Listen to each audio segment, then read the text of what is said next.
अखण्डानन्दबोधाय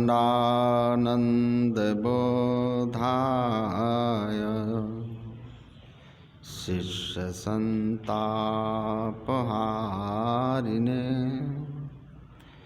सच्चिदानन्दरूपाय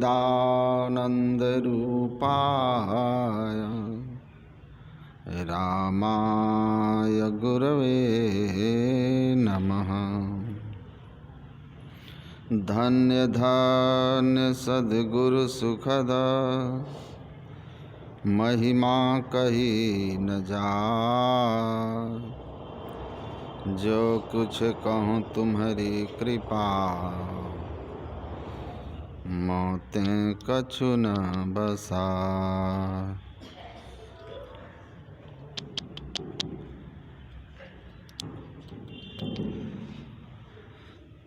स्वनिवास में विराजमान संतमत के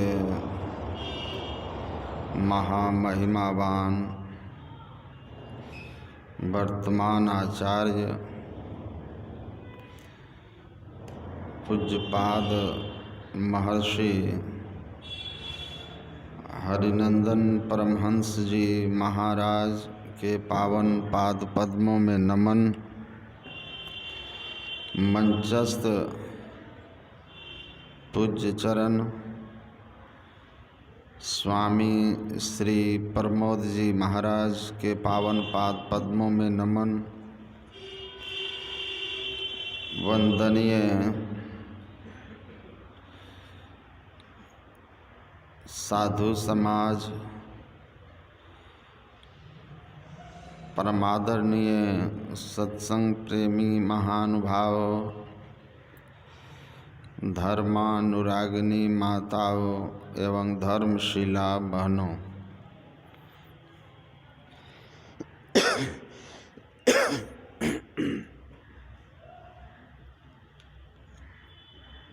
अभी हम लोगों ने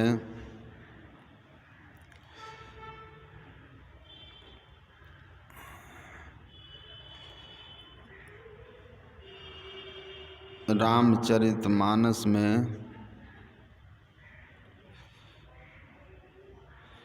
कर्म फल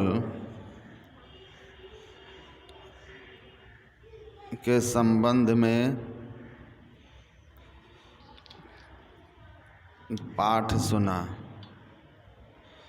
और स्वामी सुंदर बाबा से उसका विश्लेषण भी।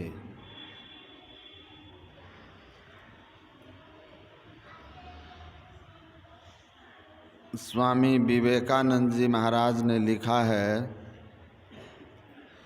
जन्म और मृत्यु, जन्म और मृत्यु के बीच का जो समय है मनुष्य के लिए वह एक बहुत बड़ा अवसर है। और यह अवसर है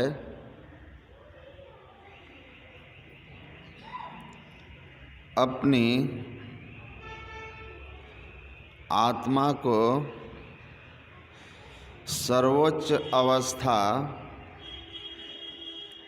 में ले जाने का, अपनी आत्मा को सर्वोच्च अवस्था में ले जाने का।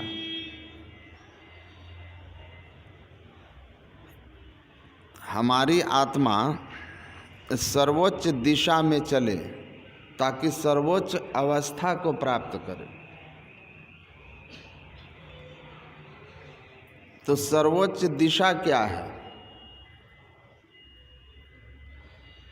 सर्वोच्च दिशा का ज्ञान हो जाना ही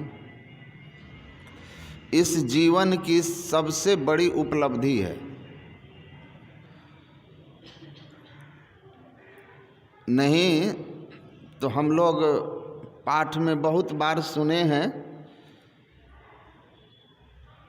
कि नर तन सम नहीं कवनिउ देहि, जीव चराचर जांचत जेहि, स्वर्ग नरक अपवर्ग निशेनी, ज्ञान विराग भगति सुख देनी। तो 3 दिशाओं में हम जा सकते हैं इस मनुष्य शरीर में। एक नरक की दिशा है, उसके लिए प्रयास करने की जरूरत ही नहीं पड़ती। स्वभाव से हमारा जो मन है, थ्योरी ऑफ गुरुत्वाकर्षण, थ्योरी ऑफ ग्रेविटेशन जो है वो स्वाभाविक नीचे की ओर होता है। वो आम हमेशा नीचे ही आएगा, क्योंकि वो ग्रेविटेशन है, नेचर है उसका। पानी को आप छोड़ दीजिए, वो स्वाभाविक रूप से नीचे की ओर भागेगा, क्योंकि ये बाय नेचर है। तो हमारा जो मन है बाय नेचर विषयमुखी है। इस पर जैसे वस्तु पर पृथ्वी का गुरुत्वाकर्षण काम करता है, आकर्षण काम करता है, वैसे हमारा जो मन है जन्म जन्मांतर के संस्कार के कारण नीचे की ओर, विषय की ओर स्वाभाविक जाता है, बाय नेचर। तो इसके लिए आपको प्रयत्न नहीं करना है, मन को खुला छोड़ दो।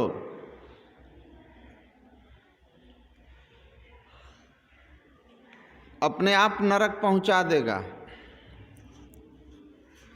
दूसरा रास्ता है स्वर्ग का।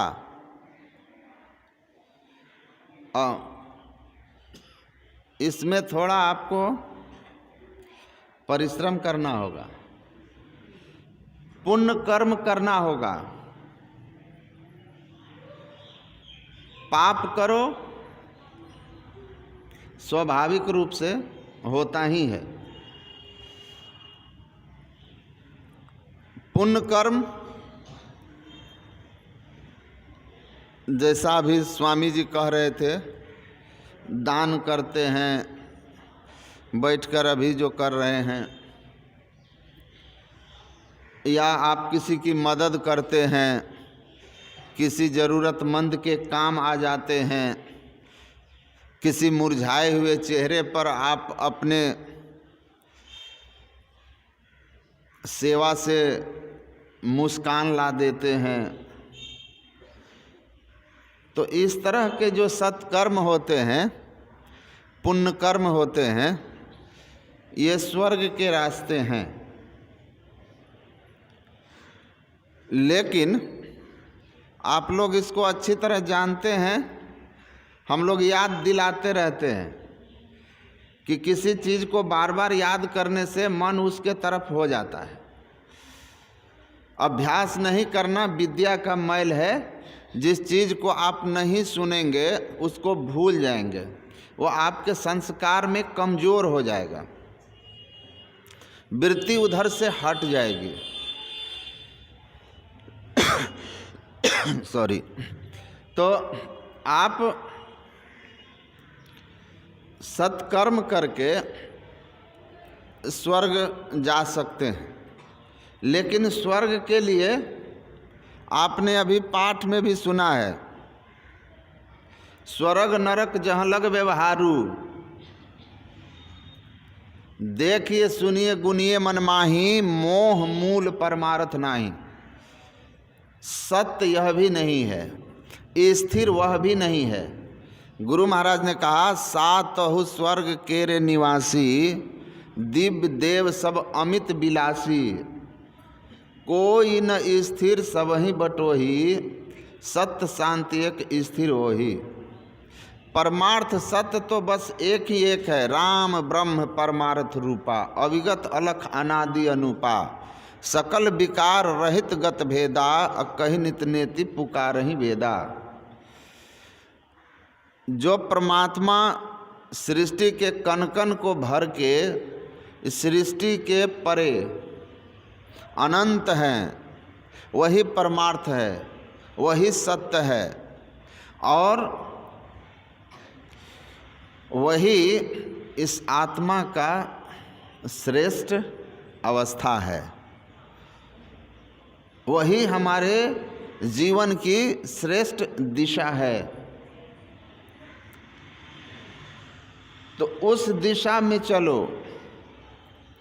अगर उस दिशा में नहीं चलते हैं तो आपके किए हुए पुण्य कर्म भी अंततः स्वर्ग के भोगों के बाद क्या होगा? पतानन्ते महादुखम परितापः सुदारुणः स्वर्गाभाजस्तरन्ति तस्मात् स्वर्ग न कामये। महाभारत में लिखा हुआ है। गौतमी नाम की एक ब्राह्मणी का एक लौता बेटा है जो मर जाता है सर्पदंश से। तो ब्राह्मणी जो है बहुत दुखी होती है, विधवा है। उसी गांव का एक व्याधा होता है सपेरा, जो उस सांप को पकड़ के लाता है और कहता है कि ये सांप आपके बेटे को डसा है, आप माताजी मुझे कहें कि मैं इसको कौन सा दंड दूं, इसके टुकड़े टुकड़े करूं, जिंदा आग में जलाऊं या इसको पत्थर पर घिस घिस के मार दूं, यही वो दुष्ट है। तो गौतमी कहती है कि मेरा बेटा तो मर गया, तुम इस सांप को क्यों मार करके अपने लिए एक नया कर्म बना रहे हो? तो कहता है माता जी आप तो माँ हैं, स्त्री हैं, दयालु हैं, इसलिए आपके मनोभाव ऐसे हैं, लेकिन मैं इसको छोड़ने वाला नहीं हूँ। नहीं तो ये दुष्ट फिर किसी और को डसेगा, किसी और माँ की गोद सुनी करेगा। तो जब ऐसा उसने कहा तो महाभारत में भीष्म पितामह ने यह प्रसंग बाणशैया पर लेटे लेटे युधिष्ठिर जी को सुनाया था। तो वो कहती है कि जब ऐसा कहती है तो ये कहता नहीं नहीं मैं तो नहीं छोड़ूंगा, मैं तो मारूंगा ही इसको। तो उस प्रसंग में है कि वो सांप जो है आदमी की तरह बोला, आदमी की तरह सांप बोला कि देखो मेरा कोई कसूर नहीं, कोई दोष नहीं इस बच्चे के मृत्यु में। इसकी मृत्यु मेरे डसने से हुई, पर मैं स्वतंत्र नहीं हूँ। मृत्यु देवता की प्रेरणा जब मुझे होती है किसी के लिए, तभी मैं उसको डसता हूँ, वरना बच्चे तो बहुत थे, इसी को क्यों डसा? मैं मृत्यु देवता की प्रेरणा से डसता हूँ। इसीलिए यह बालक जो मरा है वो मृत्यु देव की जिम्मेवारी है।